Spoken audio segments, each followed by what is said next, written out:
Los modos de hablar de cada grupo social. Mae, Como cuando uno le sale algo mal, puta, ¿verdad? y no sé, no tengo idea porque yo no hablo casi pachuco así. El vocabulario de un grupo de personas. ¿Qué palabra utilizo yo? Enjacharme. La greña. Es que tengo diferentes jergas dependiendo del grupo. Uno tiende a cambiar un poco las expresiones que uno utiliza. Ranchar. Hay varias y depende, digamos, de lo que uno está hablando, del contexto. Ahuevado, Tuanis. Tuanis. tuanis, Bueno, es como las maneras de hablar basadas en las características socioculturales de un grupo de pares iguales. En la ciudad universitaria Rodrigo Facio, en San Pedro, contamos hoy con la presencia de la máster en lingüística Hilda Rosa Arguedas Cortés. Hilda Rosa, estimada compañera de filología, ha publicado muchos y valiosos estudios y hoy nos sorprende y nos llena de gozo este tan motivador, la jerga estudiantil universitaria. Hilda, ¿cuáles fueron los motivos e inclusive cómo se ubican las jergas dentro del folclore, dentro de la lingüística? Las jergas son un tipo de manifestación lingüística que se enmarcaría dentro de lo que se llama el folclore lingüístico. Folclore lingüístico son todas las manifestaciones de tipo lingüístico de una sociedad. La jerga sería la manera especial de hablar de un grupo de personas de la misma profesión u oficio. Aquí podríamos tener la de los abogados, los médicos, los toreros. En este caso, el estudio es sobre la jerga estudiantil, que sería la manera de hablar que tienen los estudiantes entre ellos para sentirse pertenecientes a ese grupo. En ese sentido, las jergas entonces son uno de los discursos muy específicos por medio de los cuales y de su uso se adquiere una identidad. Por supuesto, los muchachos necesitan hablar de esta manera para sentirse pertenecientes al grupo, para ser aceptados por ese grupo, y también las características hacen que de su forma de hablar hace que se dé en un momento específico de su vida y también dentro de la sociedad está dirigido a un sector especial. Es parte de la identidad inmediatamente que uno oye a una persona decir, a un muchacho decir, por ejemplo, que me taco en mae, inmediatamente se sabe que es parte, que es un estudiante y que es de Costa Rica. Y en lingüística las jergas se estudian como procesos que tienen vida limitada o existe también el cuestionamiento, se han hecho estudios para saber qué tanto dura una jerga en un proceso existencial, digamos. Algunos lingüistas dicen que las jergas son efímeras, que duran 1 o 2 años. La experiencia mía es que no son tan efímeras, que realmente es un conjunto, una forma de hablar que sí varía y constantemente está en proceso de cambio y de agregar palabras nuevas, términos nuevos, más expresivos, cambiar significados, pero esto no es tan rápido. Yo me di cuenta, recogí, hará más o menos en 1997, la mayor parte del corpus de todo el vocabulario y lo fui probando con entrevistas cada año antes de que saliera en forma de libro. Bueno, de muchos de estos aspectos hablaremos en nuestros próximos segmentos. Comentábamos acerca de las jergas con la máster Hilda Rosa Arguedas. Nos explicaba ella cómo también las jergas pertenecientes al folclore lingüístico son discursos que dan identidad. Pero me pregunto yo también, Hilda Rosa, si en esas identidades habrá choque, digamos, un grupo que considera que el estudiante universitario debe manejar la norma de prestigio y el estudiante universitario que defendería su jerga identitaria. Sí, por supuesto. Los profesores, los padres, ya la gente mayor, cuando oye hablar a los muchachos dicen que hablan de una manera muy vulgar, muy desagradable, que parece mentira que sean estudiantes que están, digamos, gente educada. Existe por la norma de prestigio que por un lado están los puristas, que son las personas que piensan que hay que hablar de una manera muy educada, fina, usando los términos aceptados por la academia. Pero realmente a los muchachos esto no les interesa. Ellos lo que quieren es expresarse, sentirse partícipes de una forma especial de hablar de un grupo, y no les importa lo que piensen los mayores, les importa más lo que piensen las personas de su grupo, ser aceptados dentro del grupo. Para ellos no es un lenguaje, sí saben que puede ser vulgar o inadecuado usarlo en determinados contextos o con determinadas personas, por supuesto, pero no, cuando dicen una mala palabra no lo hacen con el sentido de insultar o de molestar, sino más bien para divertirse y para sentir que hablan de una manera secreta o diferente a las personas mayores, a lo que indican las figuras de autoridad. Y estas figuras de autoridad, si pretendiéramos aprender la jerga de los estudiantes, seríamos bienvenidos al círculo. No, yo hice esa pregunta, ¿qué les parecían los profesores o personas mayores que hablaban de esta manera para sentirse más cerca de ellos, como más en confianza? Y la respuesta fue que a ellos les parecía ridículo, más bien le pierden respeto a la persona, porque para hablar en jerga ya tienen a sus amigos. ¿Por qué las personas mayores van a tener que hablarles de esa manera? No les, en general, no les agrada. A nivel de lexicografía y de estudios, digamos como de diccionarios, ¿se han hecho diccionarios de jergas? Ah, sí, por supuesto, en otras partes del mundo, porque la jerga es algo que se ha estado estudiando. Eso sí, no desde hace muchísimo tiempo, porque los estudios lingüísticos han sido más bien sobre textos escritos, sobre el lenguaje escrito, mientras que es recientemente que se ha empezado a hablar el lenguaje oral, todo lo que es la creación popular, los textos, cómo es realmente el lenguaje vivo. Porque también en muchísimas culturas del mundo no hay escritura. Así es que es el lenguaje oral, la tradición, las costumbres, la historia de muchísimos pueblos tienen que ver con solo la tradición oral. Entonces, no hay nada.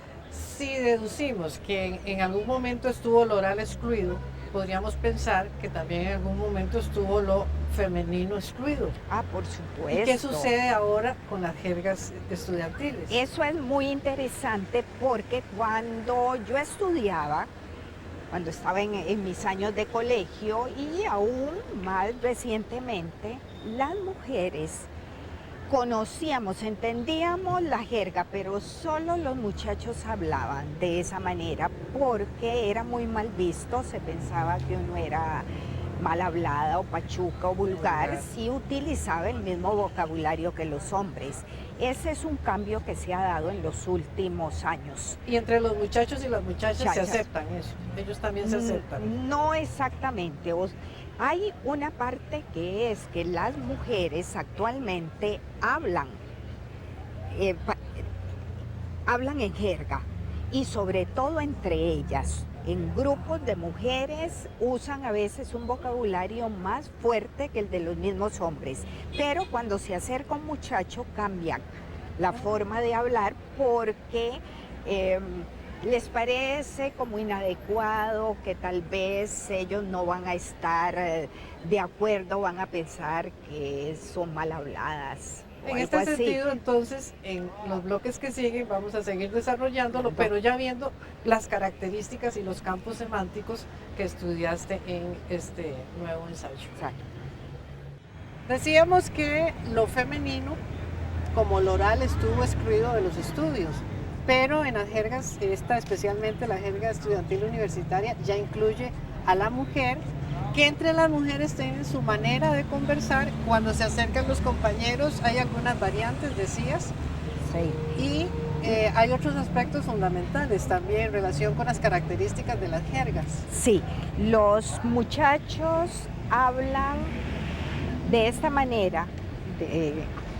Ellos hablan, los hombres entre ellos, de una manera diferente a cuando se acercan con las muchachas, pero si ellas hablan igual, entonces le hablan como si fuera otro hombre. Realmente es la muchacha la que da la pauta de cómo hablarle y cómo no, ¿verdad? Hasta dónde, hasta de qué manera. Entre ellas sí usan un vocabulario muy, muy fuerte y también parece que las clases más altas, los estudiantes provenientes de colegios más exclusivos usan un vocabulario muchísimo más fuerte que el de los otros, digamos, más de clase media. La gente de mucho dinero piensa que tiene derecho a decir cualquier cosa y las clases bajas pues no pierden nada, entonces dicen cualquier cosa. La clase media parece ser más conservadora. ¿Y qué otras fuentes tiene la jerga estudiantil universitaria? Bueno, en cuanto a las características de la jerga, voy a hablar de cuáles son las más notorias. En primer lugar, esta jerga es eminentemente disfémica. Eso significa que usa el vocabulario más fuerte y más vulgar. En el habla estándar corriente se tiende más bien al eufemismo, a buscar palabras bonitas para no decir palabras que parecen un poco... Excusado. Por ejemplo, en vez de excusado dicen el baño o el interior. En esta jerga no, se busca el vocabulario más vulgar que se puede encontrar en oposición al habla estándar.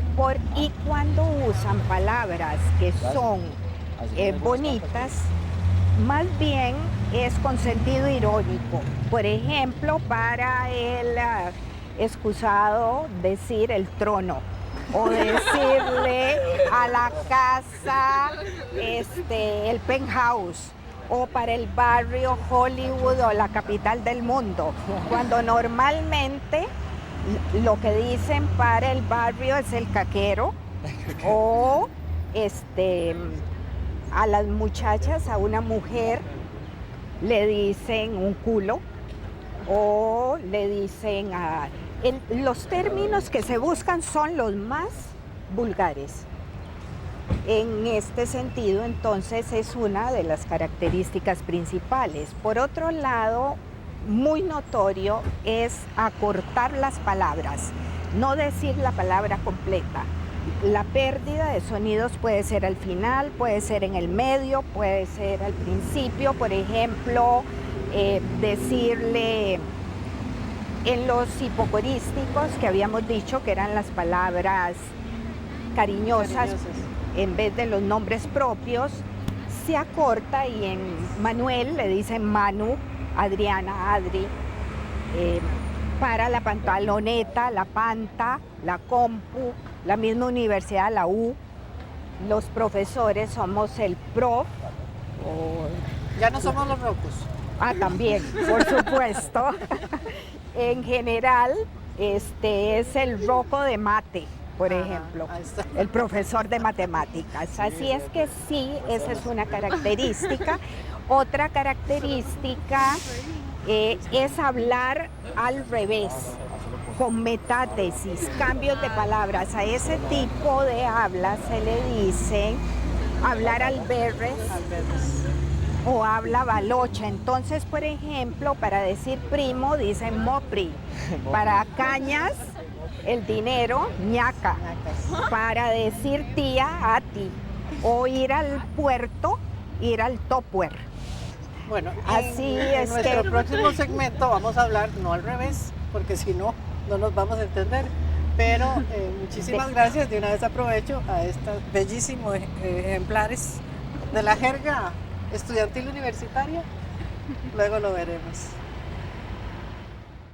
Con Hilda Rosa Arguedas hemos estado analizando las jergas, y en este caso la jerga estudiantil universitaria, y de alguna manera, al describirla, dando la propia identidad de esta jerga.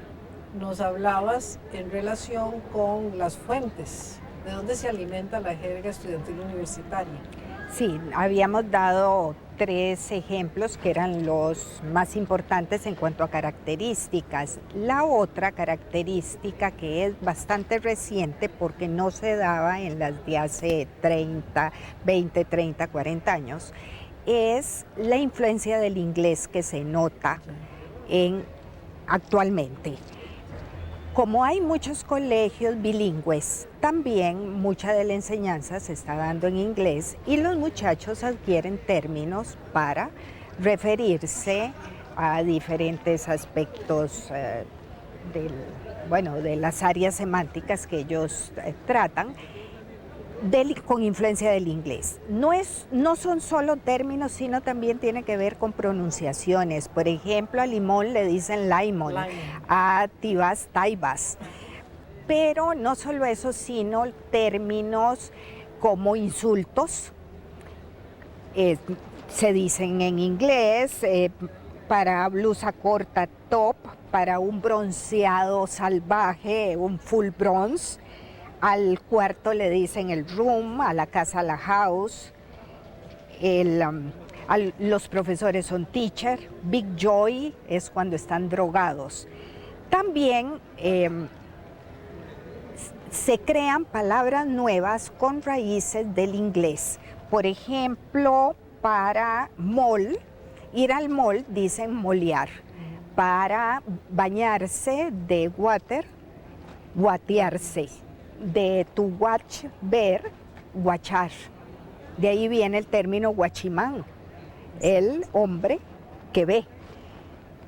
Hay combinaciones de palabras del inglés con el español, como pura life o qué look, qué mal ride, cuando a alguien lo dejan plantado. Otra característica importante son los juegos de palabras que rimen, en donde se ve una gran creatividad. Por ejemplo, obvio, microbio, cuando se dice algo lógico, o me extraña araña, cuando alguien duda de lo que se ha dicho. En cuanto al uso de metáforas, ahí se ve no solo la creatividad, sino también el sentido del humor. Porque, por ejemplo, a una persona que hace cosas inadecuadas le dicen carne molida, porque solo para tortas sirve. O, por ejemplo, al calzoncillo le dicen el bus, porque van dos sentados y uno parado. También a una mujer fácil le dicen semáforo, porque después de las 10 nadie la respeta. Hay otros casos como por ejemplo para los testículos decir mormones.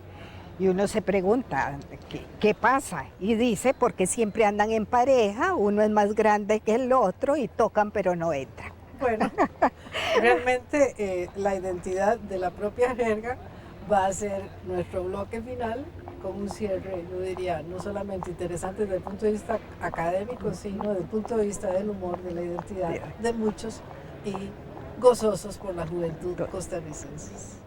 ¿Qué otras características podríamos, o nos podrías explicar en relación con la propia identidad de la jerga estudiantil universitaria? Es muy interesante que se toman expresiones de otro tipo de discursos populares como son los chistes.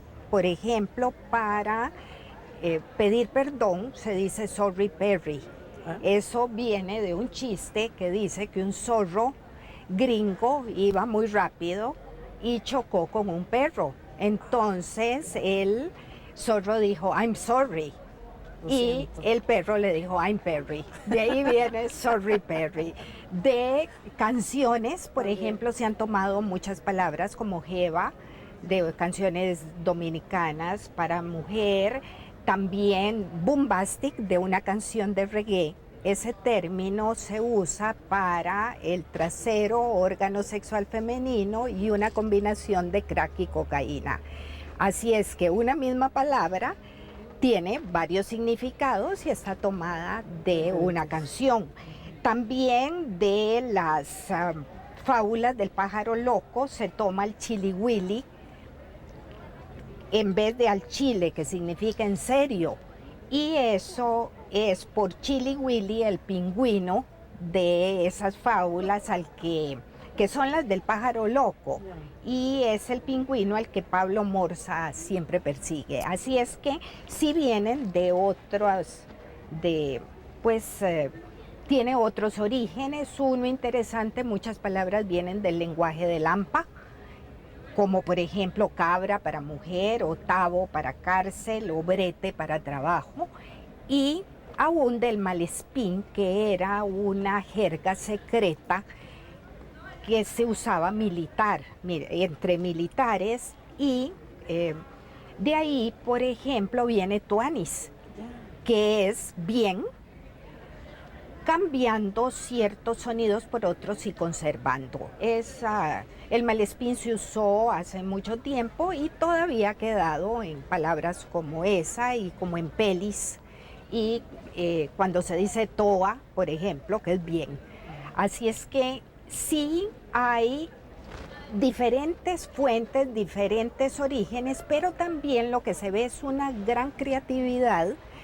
Constantemente se están creando palabras o se están más bien cambiando significados, agregando significados a las palabras que ya existen para que tengan mayor expresividad. Los jóvenes sienten que los términos a veces van, por el uso, van perdiendo como sentido, y entonces prefieren darles otros sentidos o crear. Así es que se dice que en el lenguaje corriente los muchachos tienen poco vocabulario porque leen poco. Es algo pues que se dice normalmente, pero en cuanto a su jerga son totalmente creativos y constantemente hay aumento, y para ellos, como es una manera de expresarse, de sentirse parte del grupo, es algo que le da identidad no solo al grupo, sino los coloca dentro de la sociedad entre los estudiantes. Aquí yo hice mi estudio con los estudiantes universitarios, pero también los del colegio y aún los de la escuela, los más pequeños, empiezan a usar la jerga por oírsela a sus hermanos mayores. De hecho.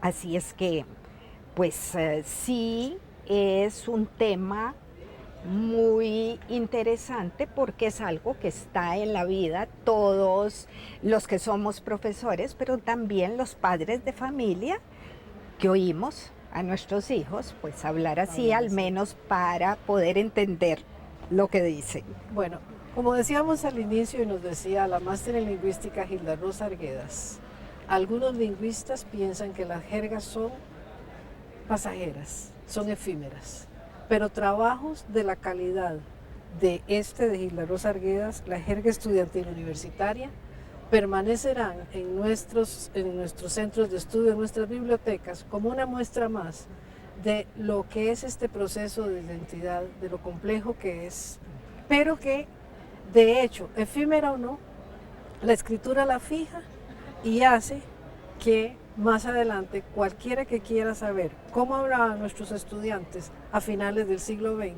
aquí ya hay un texto. Muchísimas gracias, no solamente a la máster Hilda Rosa Arguedas, sino a todos y todas ustedes por habernos prestado su atención. Gracias.